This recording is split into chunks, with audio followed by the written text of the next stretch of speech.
Dear student, Assalamu alaikum. Today we'll start the previous lecture, chromosome morphology and parts of chromosomes. इसमें जो पहला हिस्सा है उसको हम कहते हैं टीलोमियर। ये क्रोमोसोम के टिप्स होती हैं और एंड्स पर मौजूद होती हैं और इसके अंदर एक ख़ास किस्म की प्रोटीन्स होती है जिसके साथ ये बाइंड करती हैं।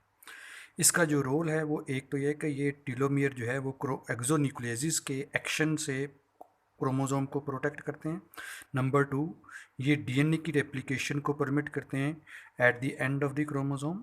और नेक्स्ट ये है कि ये क्रोमोसोम के एंड्स को आपस में अटैच करते हैं टू दी न्यूक्लियर मेम्ब्रेन। और मियोसिस के दौरान होमोलोगस क्रोमोसोम की पेयरिंग के अंदर भी इन्वॉल्व हैं।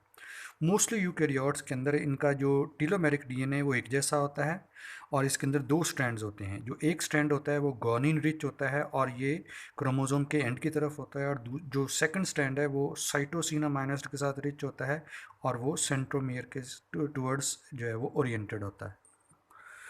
मोस्टली जो है ये शॉर्ट डीएनए की मल्टीपल कॉपीज़ पर मुश्तमिल होता है। दूसरा पार्ट क्रोमाटिड्स है। हर क्रोमोसोम्स के अंदर दो क्रोमाटिड्स होते हैं और हर क्रोमाटिड दूसरे की एग्जैक्ट कॉपी होता है और ये सेंट्रोमियर के ज़रिए आपस में अटैच होते हैं और एनाफेज के दौरान ये सेपरेट होते हैं।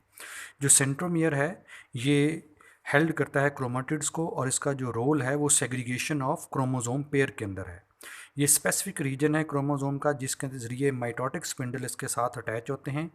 नॉर्मली आमतौर पे ये क्रोमोसोम का थिनर रीजन होता है और इसको हम प्राइमरी कंस्ट्रिक्शन भी कहते हैं। इसके अंदर भी सेंट्रोमेरिक रेपिटेटिव डीएनए होता है which is known as heterochromatin.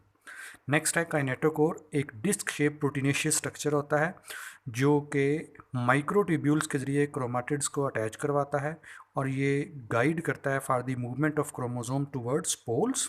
इस तरीके से मोस्टली ये सेंट्रोमियर के इर्द गिर्द होता है। जो प्राइमरी कंस्ट्रिक्शन है कि ये स्पेसिफिक कंस्ट्रिक्शन साइट होती है एट दी ऑफ सेंट्रोमियर और हर क्रोमोसोम के पास ये दो साइट्स हैं, एक प्राइमरी कंस्ट्रिक्शन होती है, एक सेकेंडरी। जो सेकेंडरी कंस्ट्रिक्शन है it is a clear zone chromosome के ऊपर और ये स्टेन नहीं होता। न्यूक्लियोलस जो है वो इसके ज़रिए अटैच होता है और ये कांस्टेंट इन पोजीशन होता है। आम तौर पे इसको हम कहते हैं कि ये पर्टिकुलर क्रोमोसोम को आइडेंटिफाई करने के लिए पर्टिकुलर मार्कर के तौर पर यूज़ होता है आइडेंटिफिकेशन के लिए। अगला पार्ट है न्यूक्लियोलर ऑर्गेनाइजर रीजन या एनओआर कि ये क्रोमोसोम के ऊपर ख़ास रीजन है अराउंड दी न्यूक्लियोलस और इसमें बहुत सारे राइबोसोमल डीएनए की कॉपीज़ हैं और जो जीन्स हैं राइबोसोमल आरएनए के वो न्यूक्लियोलस के अंदर होते हैं। क्रोमोसोम जिनके पास एनओआर होता है उसको हम कहते हैं न्यूक्लियोलर ऑर्गेनाइजिंग क्रोमोसोम। लास्ट पे हम कहते हैं सेटेलाइट क्रोमोसोम या सेटेलाइट्स। ये राउंडेड बॉडी हैं जो कि क्रोमोसोम के अंदर सेकेंडरी कंस्ट्रिक्शन के ज़रिए सेपरेटेड होती हैं। इसको हम ट्रैबेंट या ट्रैबेंट का भी नाम देते हैं। और क्रोमोसोम जिनके पास सेटेलाइट्स होते हैं they are called SAT chromosome. SAT stands for sine acid thymo nucleinico chromosome. Next part है क्रोमोनीमा।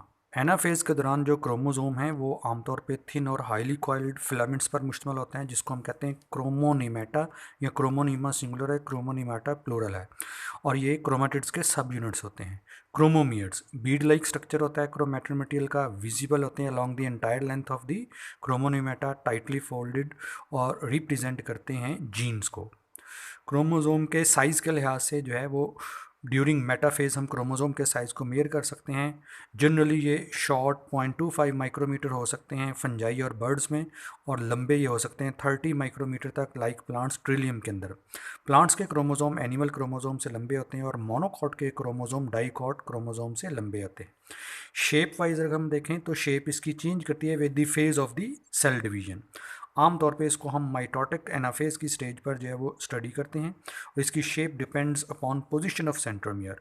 Depending upon position of centromere chromosome चार किस्म के होते हैं। टीलो सेंट्रिक क्रोमोसोम्स, इसमें सेंट्रोमियर एक तरफ होता है क्रोमेटिड्स के और क्रोमोसोम रॉड लाइक होते हैं। एक्रोसेंट्रिक के अंदर जो सेंट्रोमियर है near the end of the chromatids, इसमें एक क्रोमेटिड स्मॉल होता है, एक क्रोमेटिड जो है वो लॉन्ग होता है। क्रोमोसोम जे शेप के जो है वो होते हैं। मेटासेंट्रिक में centromere exactly in the middle और इक्वल आर्म्स होते हैं और क्रोमोसोम वी शेप के होते हैं। और सब मेटासेंट्रिक में chromosome near the middle of होते हैं, एक लंबा क्रोमेटिड होता है और दूसरा जो है वो slightly shorter than the previous one और क्रोमोसोम जे और एल शेप के अंदर होते हैं। अब next comes to the ultra structure of chromosome. Chromosome जो है वो 40% डीएनए, 60% प्रोटीन, 1.5% आरएनए और मेटालिक आइंस में कैल्शियम एंड मैग्नीशियम जो है वो ट्रेसिस में होते हैं। इन सब के कॉम्प्लेक्स को हम क्रोमैटिन कहते हैं। एक इंसानी क्रोमोजोम के अंदर जो है वो टोटल ह्यूमन सेल के अंदर 2 मीटर लॉन्ग जो है वो न्यूक्लियस के अंदर होता है। 5 to 10 माइक्रोमीटर डायमीटर न्यूक्लियस वाले के अंदर 2 मीटर लॉन्ग जो है वो डीएनए है। जो ह्यूमन क्रोमोजोम है, सिंगल क्रोमोजोम में 140 मिलियन बेसिस हैं या डीएनए के न्यूक्लियोटाइड्स हैं, और इसके अंदर अमाउंट ऑफ जो इंफॉर्मेशन है वो 280 प्रिंटेड बुक्स, और हर बुक्स के 100 पेजेस और हर पेज पे 500 वर्ड्स। ये सिंगल क्रोमोजोम के अंदर इंफॉर्मेशन है। इंसानी सेल के अंदर इस तरह के 46 क्रोमोजोम्स होते हैं। अगर हम सिंगल क्रोमोजोम के डीएनए को जो है वो एक स्ट्रेट लाइन के अंदर लें तो ये 5 सेंटीमीटर या 2 इंच लॉन्ग होता है। क्रोमैटिन के अंदर 5 किस्म की हिस्टोन्स और नॉन हिस्टोन प्रोटीन भी होती हैं अलॉन्ग विद डीएनए। अगर हम इसका इलेक्ट्रॉन माइक्रोस्कोपिक स्ट्रक्चर देखें तो इसके अंदर nucleosome, linker protein, solenoid, loop domains और मेटाफेज क्रोमोसोम में हेटेरोक्रोमैटिन और यूक्रोमैटिन जो है वो होता है।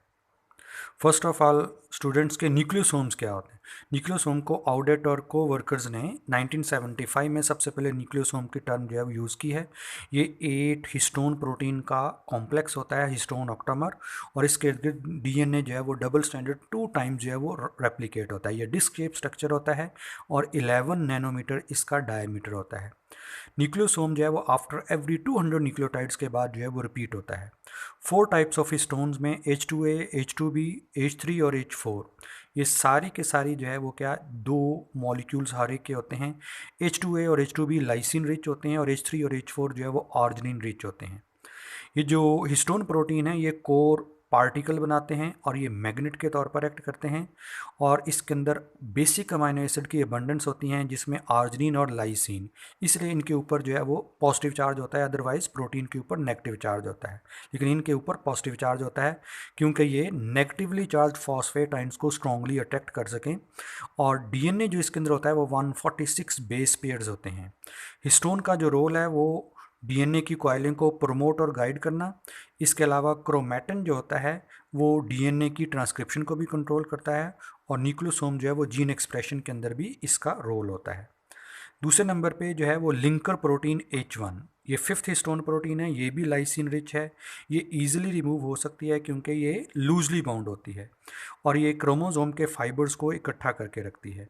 अगर हम देखें एक न्यूक्लियोसोम प्लस H1 प्रोटीन तो ये कहलाता है क्रोमैटोसोम, और उसमें 166 बेस पेयर्स होते हैं। एक जो न्यूक्लियोसोम है उसमें प्रोटीन कोर जो है वो 2 molecules of H2A, H2B, H3, H4 plus 146 base pair of DNA farming coil, और 1/3/4 कॉइल्स अराउंड प्रोटीन कोर, ये न्यूक्लियोसोम के अंदर होता है। नेक्स्ट है non histone protein. Acidic in nature होती हैं और इनकी तादाद 12 से लेकर 20 तक होती हैं, और इनका जो रोल है ये सर्टेन स्पेसिफिक जीन्स को स्विच ऑन करती हैं। अगला पार्ट है सोलिनॉइड। ये सिलेंडर होता है, सेंटर वाला पार्ट है और 30 नैनोमीटर इसका डायमीटर है, और बीडेड स्ट्रिंग होता है और अंडरगोस ऑर्डर्ड पैकिंग होता है। इसकी जो बीडेड अपीयरेंस है उसकी वजह से H1 के साथ ये टाइटली जो है वो क्लोज होता है। फोर्थ वन में है लूप्ड डोमेन्स या loops of chromatin. Solenoid fibre ये बनाता है जिसको हम लूप डोमेन्स भी कहते हैं। लास्ट पे metaphase chromosome, they are coiled and folded in mitosis और कॉम्पैक्ट क्रोमैटिन को इंडिकेट करते हैं। सारे का सारा जो क्रोमैटिन है वो इक्वली एक्टिव नहीं होता है, इसमें बाज़ जीन ज़्यादा एक्टिव होते हैं, फॉर एग्जांपल आफ्टर एल्डोसेंस। क्रोमोसोम्स के अंदर जो है वो 2 किस्म के एरियाज हैं, एक हेट्रोक्रोमैटिन रीजन और एक euchromatin region. Next time we will start the heterochromatin and euchromatin region in detail. Thank you very much.